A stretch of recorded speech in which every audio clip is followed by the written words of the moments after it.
All right, here we go. Another episode of Square Dance Callers Talking. Tonight, I am talking to a gentleman that is a Square Dance caller. He's a national caller. He's an international caller. He's called all over the world. I'm sure a lot of people that'll be watching and listening to this are absolutely going to know this guy. I met Jet Roberts. I actually personally met him a while back. We were in Tennessee. And I was absolutely starstruck. I'd watched this guy on YouTube and everywhere else I could find. I finally got to dance to him in Tennessee, and I was blown away by what a nice guy and what an awesome guy he is, and Square Dance caller. So tonight I'm talking to Jet Roberts. Jet Roberts, buddy, how are you? I'm doing great, Charlie. Appreciate you having me do this, man. Oh, man, it is my pleasure. It is my pleasure. So as we've talked about a little bit, just to start out, for the folks who don't know you, or who might not know a lot about you, where are you from? I'm originally from Sacramento, California. I was born and raised there. I started calling. Well, actually, I started square dancing around age 7, but I really wasn't interested in square dancing. When I first seen it, my mom and dad took me because they started square dancing. Right. They wanted me to get out and start dancing because back in that day, they had preteen groups. Mm-hmm. And I let him know, I said, I'm really not interested in square dancing, but I'd like to get up there and do that calling stuff, Yeah. And mind you, I'm 7 years old, so they told me, well, you got to learn to square dance before you can be a caller. So I jumped into that class, and I got me some singing call records back in the day, and I started practicing that. And halfway through the class, the caller there let me get up and do some singing calls. Oh, kidding. So I got the bug pretty early on, really. And got my own club. I started a club in our living room. My mom and dad started it because I just told them, I says, I can't learn anything, just call it the 4 walls, practicing at home. So we got a couple squares together in our house and started my first club. I was 10 years old at that time. Then we ended up getting a school to dance in, and I started teaching classes, and I didn't really want to do the teen scene, and I didn't want to be pegged as a teen caller. So we started with a family club. Okay. And we had I think we probably had 4 or 5 squares, the first year. So it was scooting right along. And to make a longer story short, about 3 or 4 years later, I was calling. Let's see, I'm like 13 years old. I got 3 clubs. I'm starting to get booked for some Saturday night dances and just having a hoot, man. I'll be honest with you, I wasn't very good at it. I kind of learned on my own. We talk about sight calling today. Heck, we didn't really know what sight calling was back then, but I ended up doing it my own way.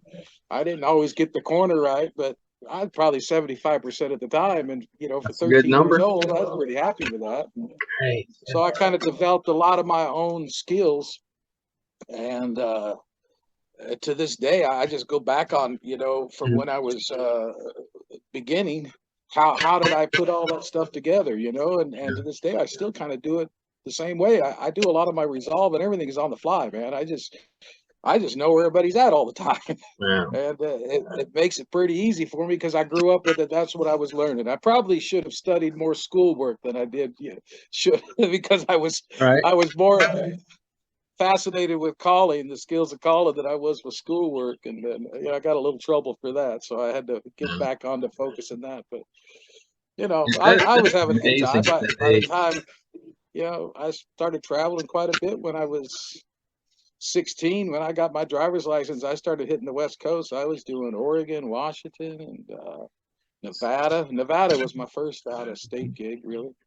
So it was a lot of fun. By my mid-20s, I started international travel and started getting on the festival scene early on. Yeah.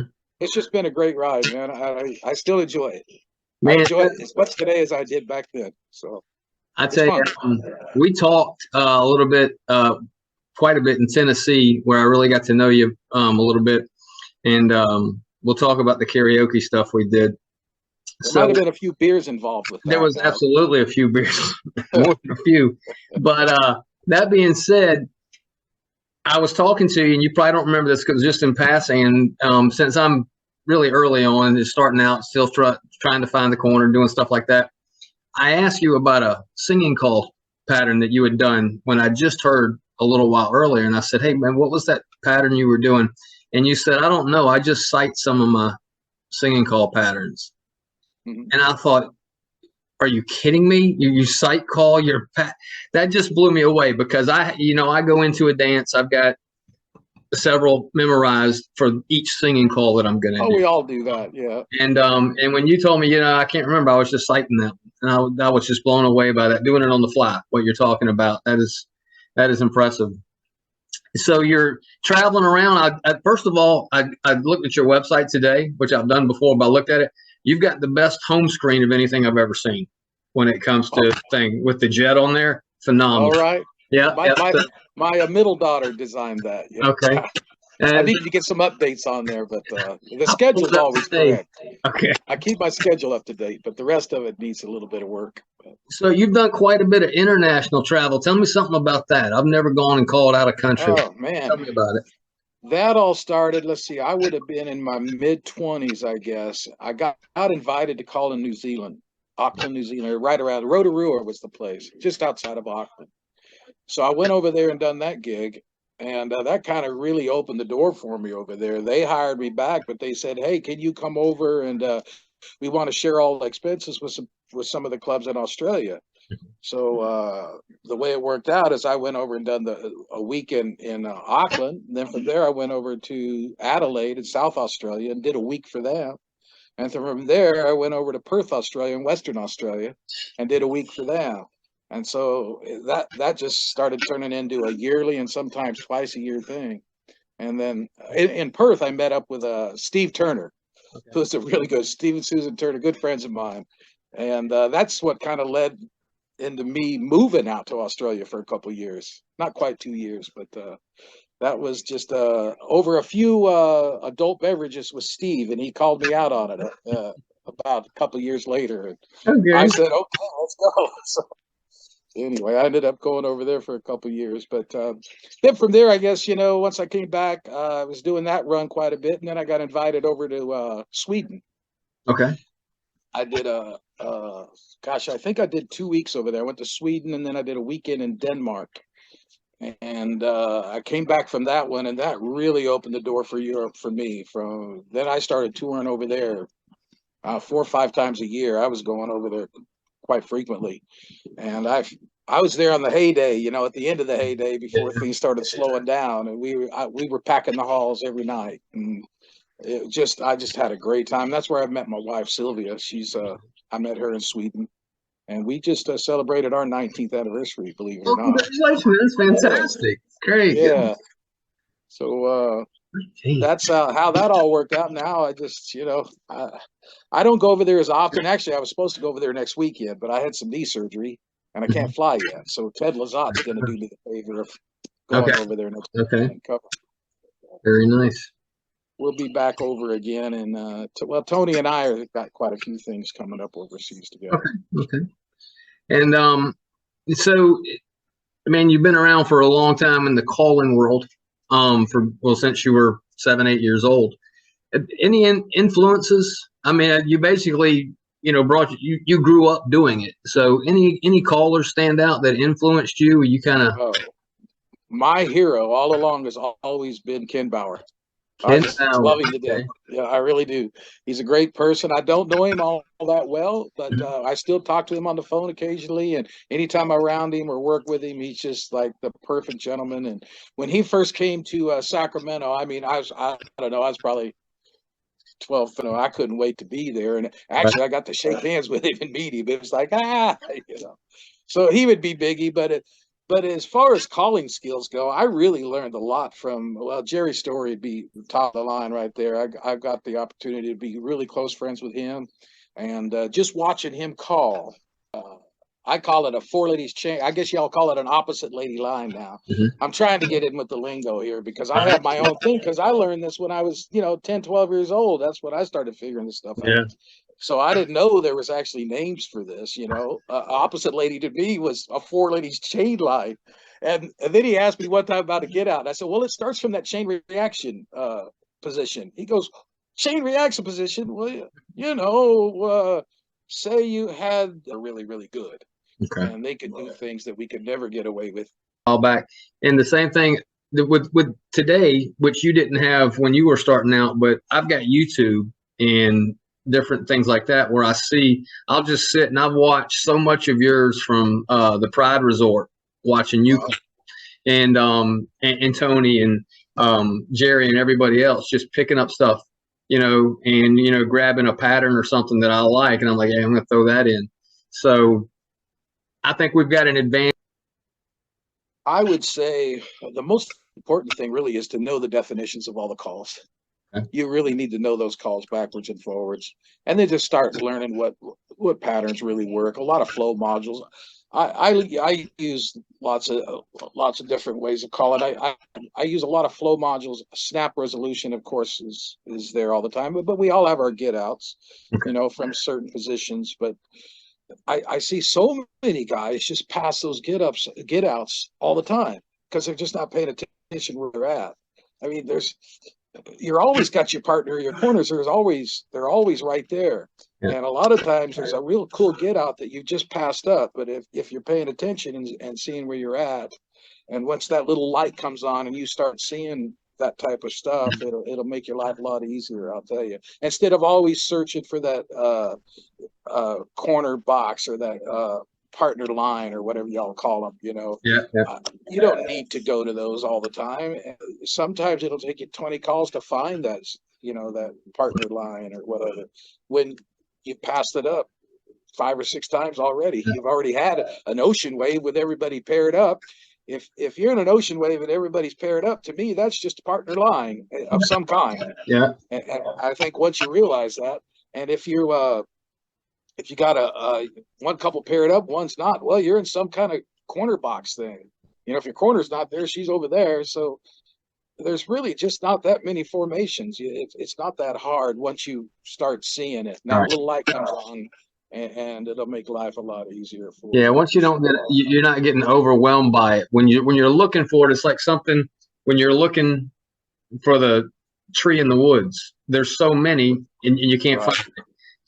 And so when you stop that and you just can get into it, so you look for things. I look for I get out there and I look for certain things. I'm calling and I'm like, oh, there it is. I got a paired couple there, and so then I can go from there. And I know I'm 2-3 calls away from an Alaman left, depending on where they are. Sure. I do appreciate that. That's a good way of thinking about it, what you were saying. So you've done a lot of traveling, and you all over the United States. And any stories that stand out to you, funny, anything like that? Oh my God, too many to mention. I'm sure. But it's the internet. Anything you want to say, have at it. So if you I'll tell you something that people might enjoy.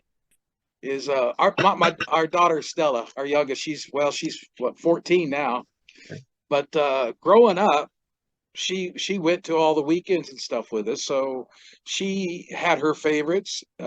Jerry and Tony was always Uncle Jerry and Uncle Tony. Okay. And what stands out is and you could ask Tony about this one.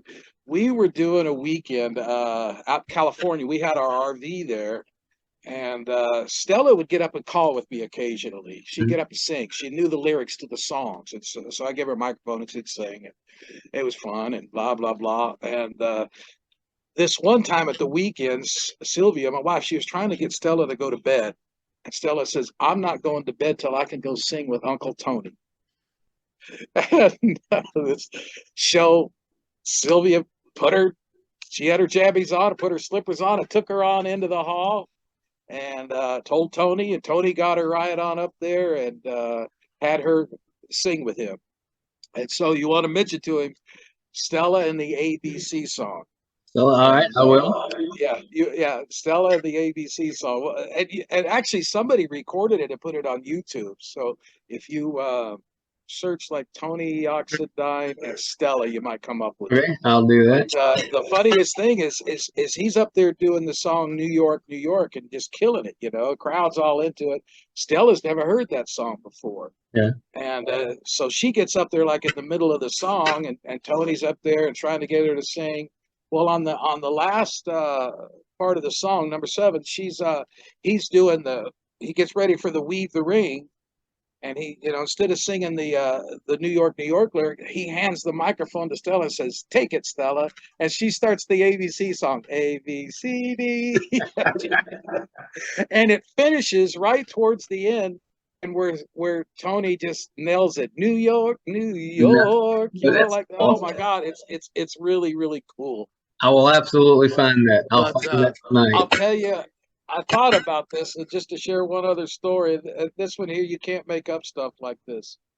And I was trying to find something clean, right? There's the problem. Joe Saltel, I don't know if you know Joe, but everybody does. I mean, he's super duper caller. He took over Jerry Hagg's place down in South Texas, so he's been down there for a long time. But him and I grew up together out in California, and did a lot of calling together. And here a few years back, we were out in California, and then we jumped on a plane and flew out to the East Coast. And we started in Jersey, rented a car. We were both too cheap to pay the extra money to put him on the rental, so I had to do all the driving. And when I say too cheap, when Joe and I are traveling together, we're like getting a $5 footlong from Subway and splitting it. Okay. We'll go to the store and get an ice chest to get bologna and bread stuff because we don't want to stop. We're just, it's kind of a little thing between him and I. But I'm going to speed up after going through. We did Jersey, then we was in New York, then we went up to Sturbridge, Mass, is where the story kind of starts, where it kind of gets crazy. And we did the dance up there at the Hayloft, and it was a Thursday. And Friday afternoon, we was doing the what they call it, Summer Magic up in Cornwall, Canada. Okay. With Don Mosier, me and Joe. And I think Jerry was on it too. It doesn't matter, but anyway, we decide we're driving, so we got to go through the checkpoint customs there. And I said, Joe, let's just tell him, let's just try to just get through there without telling them we're square dance callers. That way we don't have to worry about the hassle. And we really didn't have work permits, and I kind of knew we didn't need them, but we was just trying to avoid any kind of hassle. Right. Well, as soon as we get up there, I tell them that at the time I was working off and on for a logistics company in California. And I just told them that's what I did. And then they asked Joe, and Joe says, well, I'm a square dance caller. And immediately I said, oh, here we go. And the guy says, why don't you guys go park your car over there and come on inside? And that's where it all started. We really wasn't doing nothing wrong, but they separated us right away.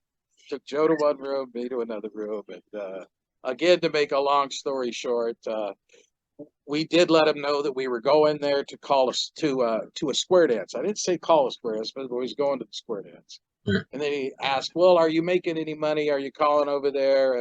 And I said, well, I'm not I didn't want to lie to him. So yeah, I am, and then he kind of wanted to know how much money I was making. And he started asking a bunch of different types of questions. And so I'm thinking, I gave a price that I thought Joe would match, because I wasn't sure what Joe was making, and I knew what I was making. So we threw that out there, and we did actually match. And what made us really start working with him a bit was he turned his computer around and showed me the flyer. And he says, here you are on the website. And at this time, that weekend was huge. There's over 100 squares there. Wow. Okay. So he's already called the hotel that we're working at, talked to the organizers. Our neighbors decided to run their motorcycle. Oh, there we go. And she's talked to the organizer, so he knows all about everything that he's asking me. So I just totally come clean with him. And another long story short, they let us in, letting us know that we had until Sunday afternoon to get out of there. The only reason they're letting us in is because the hotel is booked solid. There are a lot of people there, and we're the headliners for the weekend. So anyway, so we get there, we do the weekend, we drive back out of Canada, we're going through the U.S. Customs, and the guy asked us, he goes, do you guys have any trouble getting in? I said, well, maybe a little bit. He goes, yeah, they flagged y'all, Wow. He says they could do it on their end, but we can't do it on our end. So anyway, it was actually, it turned out to be no big deal at all. We didn't get in any kind of trouble at all. But I'm not done with the story yet. So this was, I forgot, on the way there, we left Sturbridge, Mass. We followed the GPS, and it took us off some highway into the dark.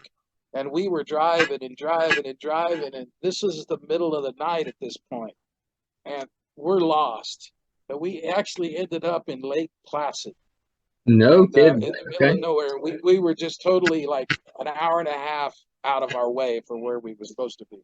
So it was just like one thing after another, blah, blah, blah. So anyway, we're heading back after the weekend in Cornwall, and we got to, we're going home finally the next day. Back, I'm going back to California, he's going back to Texas.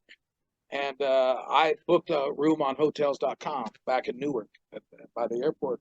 We get there, there's fire trucks and smoke coming up. Our hotel's on fire. So we can't, now at this point, we can't even get a room. Mind you, I've driven all the way from Cornwall to New Jersey, which is like 12 hours. Right. We're dead tired. So it was just that whole trip from the minute we left New York was just boom, one thing after another. So, and that's quite a story. You really can't make stuff up. No, that's the best road story I've heard so far. I will tell you that. That's a day. Fantastic. I kind of went, I'm trying to remember it all, so I kind of got it out of turn, but you kind of got the gist of that. Yeah, absolutely, absolutely. Well, I'd hate to get held up in Canada just for making some money at a square dance. Great day. Yeah, I've been back a couple times since, and it's been no problem. That'd be a story. I flew the last 2 times. I didn't drive. I would not recommend driving to Canada.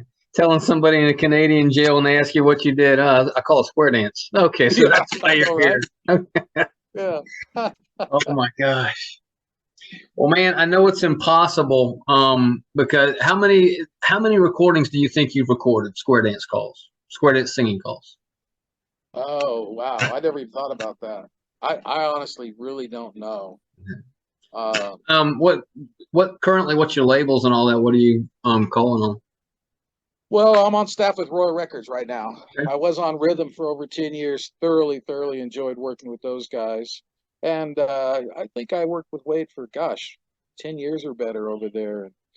Okay. By far, he's the master when it comes to producing music. And I just looking for a change. So, Jerry always kind of asked me if I wanted to record on Royal. And when he passed away, I kind of, I don't know, I had a soft spot, and I talked to Tony about it. Okay. He welcomed me on board over there. So that's all I have to say about that. But I'm pretty happy over there. It's a good home, and those are my road buddies. That's who I travel with a lot. So it seems like it's a good fit. But no problems with Rhythm Records at all. I mean, Wade and I still talk on the phone. And absolutely no issues. He wished me the best. And there was no hard feelings whatsoever there. Well, how about that? So, give me a couple of your favorite singing calls. I usually ask everybody what their favorite singing call is, but I know you've got more than that. So just some of your favorites. I like some of the old school stuff, to be honest with you. One of my to-go-to ones is Mississippi on Wagon Wheel. Mississippi on Wagon Wheel. I have not. I will look it up. It's kind of difficult to get, I think, because it's out of print. But that's some of the. It's got an old stand-up bass in it, and it's really, really, really good.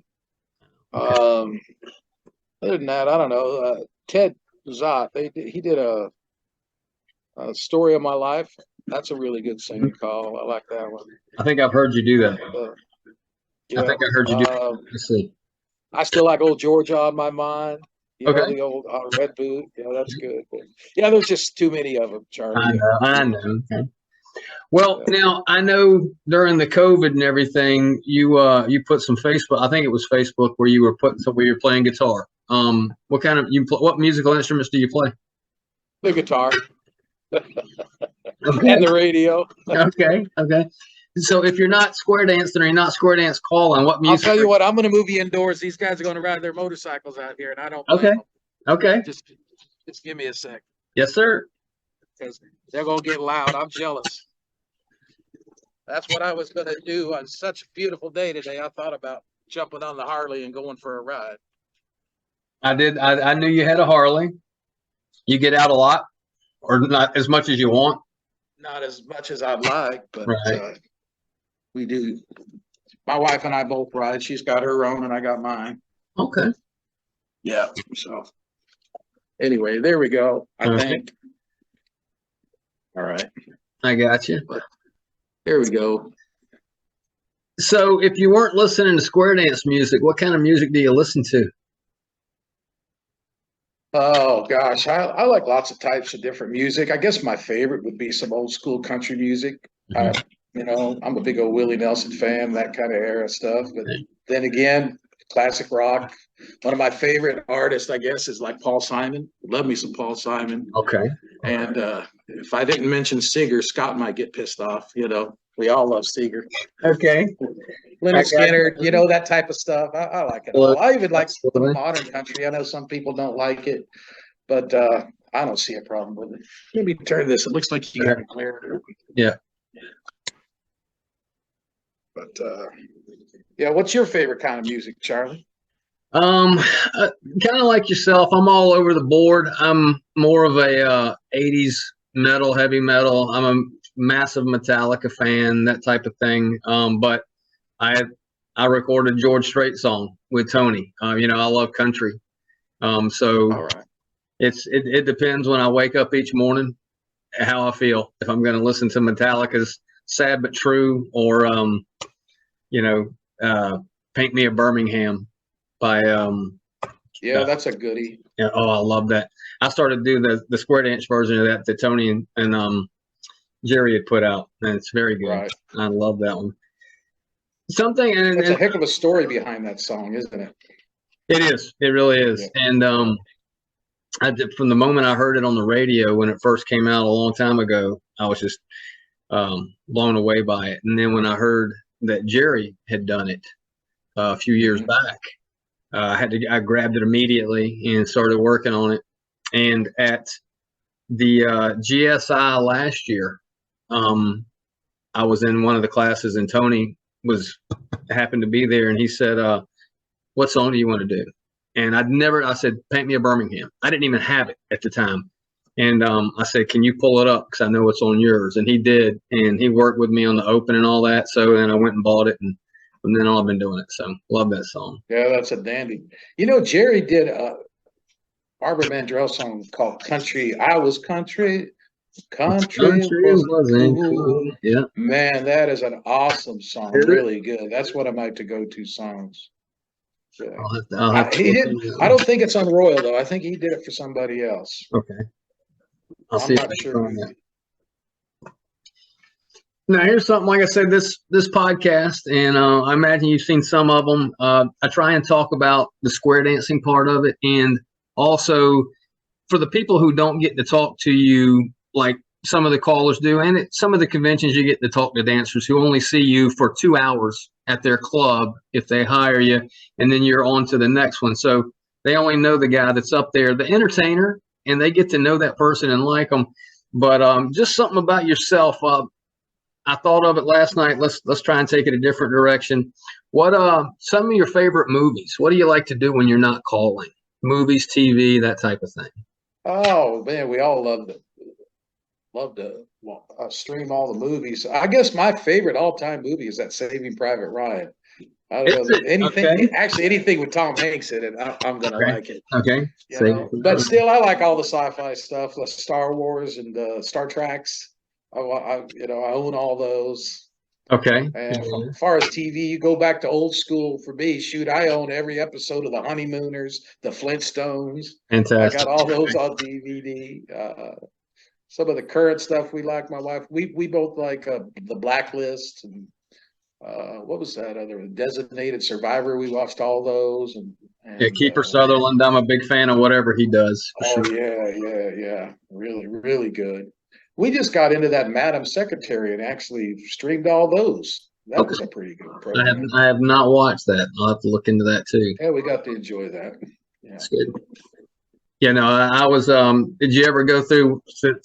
Speaking of Kiefer Sutherland, any of the 24 series? Yeah, I never got all the way through those, but that was pretty interesting. That might be my all-time favorite of multiple season shows. Right. Of course, I love Kiefer Sutherland when it comes to that.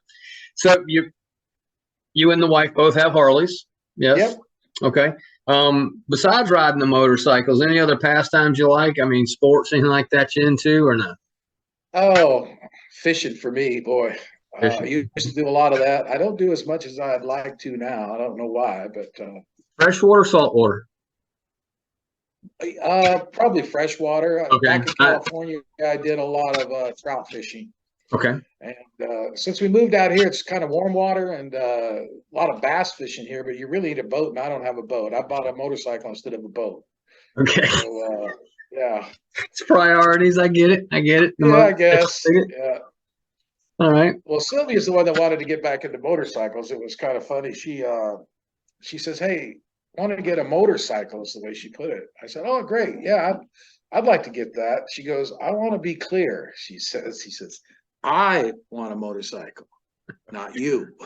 So, of course, I said, "Well, if you're getting a motorcycle, I'm getting a motorcycle." Okay. Okay. That's kind of how all that started. So we talked a little bit before we started recording, and you're not going to be at Caller Lab. You got some stuff going on. Yeah, I just can't make it. What's your schedule looking like, square dance wise? Say like over the next 6 months to a year. What do you got going on? Oh man, I'm all over the place. Let's see. Next one is Ocala, Florida, coming up, and then in May I'm doing the Silver State Festival out in Reno, Nevada. Okay.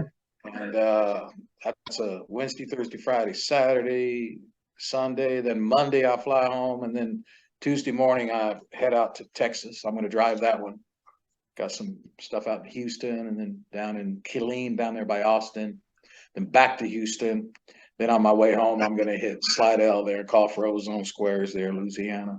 Slidell, Louisiana. That's May. And let's see, June. I'm over at the Pride Resort, of course. I'm there 3 times over the summer. Okay. I'm doing an advanced blast class over there this year, and that was something Tony talked to me about doing. And after some thought, I said, "Hey, let's give it a go." And I'm going to teach in the 5-day period. I'm going to do my best to expose everybody to all the A1 and A2 calls in that time period. So now I'm kind of excited about that. Explain that to the advanced blast. What does that entail? Now, I've taken advanced twice from beginning to end, but I never danced it afterwards, and it's been years, so I couldn't do one thing right now. Do you have to know how to do advanced to go to the blast, or is that something you can come in? No, you've got to at least know all the plus calls. Okay. And, up through plus. But, really, advanced is nothing but mainstream with a bunch of names put to it. It's not really hard. I'm not going to be able to spend a lot of time on all the positioning. I think that's the big difference between your mainstream plus, and then when you go into advanced, the positioning becomes mandatory.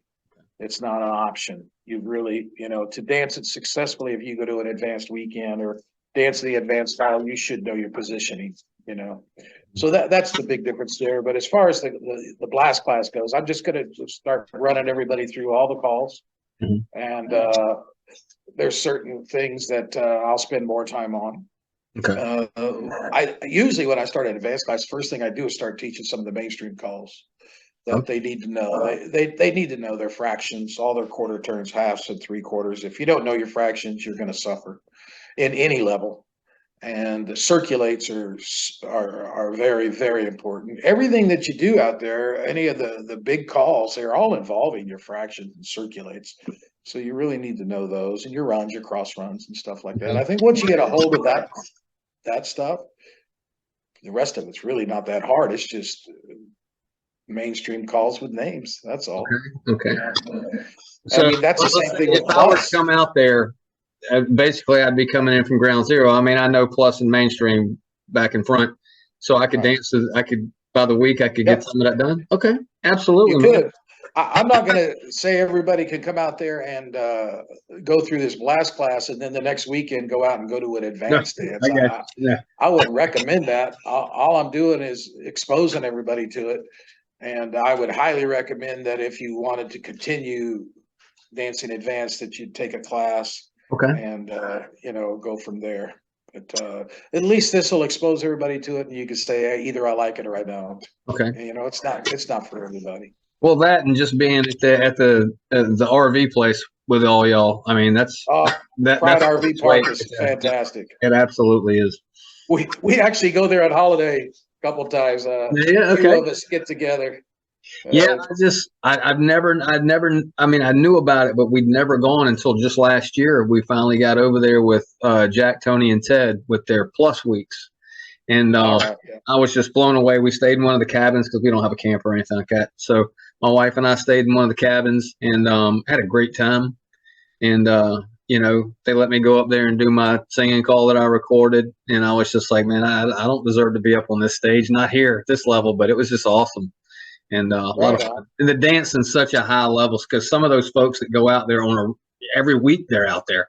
So it's really good dancing too. Yeah, beautiful hall. Just a beautiful location, really. I love it there. Well, man, I appreciate that. That's for sure. Because I was looking at the schedule and I saw, you know, when you had the advanced, and when I see advanced, I just shy away from it because I don't remember any of it because I don't dance it. But yeah, check out the blast class. I mean, absolutely. You know, that's 4+ dancers. Okay. Okay. And then from there, my schedule still gets kind of crazy. Let's see. Well, we got nationals in June also. Yeah, so we got that, and just before nationals, I'm doing the let's see, Washington State Festival out in Seattle area. So I'll do that, and then I've got to fly right from there straight to Mobile, and then Sylvia's going to meet me in Mobile halfway through the GSI school, and that way I can ride home with her.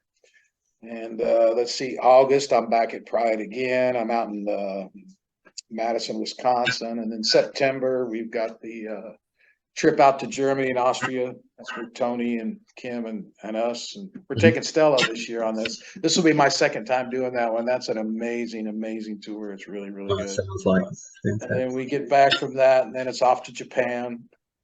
Tony and I again out in Japan, and yeah, just all over the place. Then from there, I got to go out to California. Well, yeah, we definitely finally picking back up again. Yeah, we definitely need to get together and do this again sometime after first of next year, so we can talk about those trips you got coming up at the end of the year. That's outstanding. Sure, anytime, man. Fun. Yeah. So we got the schedule. Looking forward to seeing you in Mobile. Man, I am looking forward to that. I didn't know you weren't going to be in Caller Labs. A little let down with that. But you know, business and everything comes before that. But man, getting to see you in Mobile is going to be awesome, especially at the GSI school. Yeah. Because I tell everybody, the people that I know that are callers, beginner callers, whatever, and even some dancers, you know, the biggest part of the GSI and the national conventions is getting to see people that I don't get to see. I mean, you're a little closer now being in Alabama since I'm in Georgia, you know, but these folks that are Texas and when you get out toward Nevada and California, I'm never going to see them. I'm not going to call out there. I rarely get the chance to travel out there. Don't say never. Well, no, I don't say never, but before I get to the point where I'm like, somebody's going to say, hey, come to California. I got to get some more rubber on the tires before I get out that way. So right on. Well, Jet, anything else you want to talk about, man? I didn't think of. Oh, we could probably go on for hours, but we covered quite a bit in a short amount of time. I do. I want to plan. Remind me. Of course, it'll be in June, but at the end of this year, when y'all get back, I want to get. Since you and Tony are going to be together, I'll sit both of y'all down, and we'll just talk about going overseas and doing that. Oh, sure. No worries at all. Hey, you coming out to? Is that him calling you? Yeah. Don't forget to ask him about Stella and the ABC song. You coming out to Tennessee State and Gatlinburg? Absolutely. Hey, Tony. Cool. Hey, I'm talking to Jet. Hang on just a second, but I'll call you right back. Hey, remind me, I've got to ask you about calling with Stella. Okay. All right, buddy. I'll call you right back. Bye. All right, so that's in the books. We got that. I'll talk to him in a little bit. Sounds good. So, what was the last thing you were saying? To Tennessee. Yes, I'll be Tennessee in State. Yes, sir. Absolutely. We will have to get back over to the karaoke hall. We didn't talk about that. So at Tennessee last year, a group of us went out afterwards, and first time I got to actually spend any time with you outside of a square dance area. And you actually got you got your name on the list to do karaoke. The rest of us couldn't get on the list, so it was a good time. It's amazing what a $20 bill will do. Oh, yes, it is. Yeah, but the problem was I was last, and I'd already had, my share of Miller Lite. So we did. I probably didn't sound all that good. Well, who does at karaoke for the most part? But especially because you're drinking. My wife told me that originally. If there's no way I could ever even attempt to do a singing call if I had one beer, because I've been on cruises and done karaoke, and I'm not the best singer in the world, but you put 4 beers down me, and it is a disaster up there. But well, Jet man, when you finally get in to the GSI school, the first round is on me, brother. And I'll see you Sunday night. Maybe the second round. So we'll go up. Right. How many rounds we can go? We'll see what happens. It has been a pleasure, brother. Safe Thanks, travel. Thanks for the invite. Yes, sir. And I will see you in June.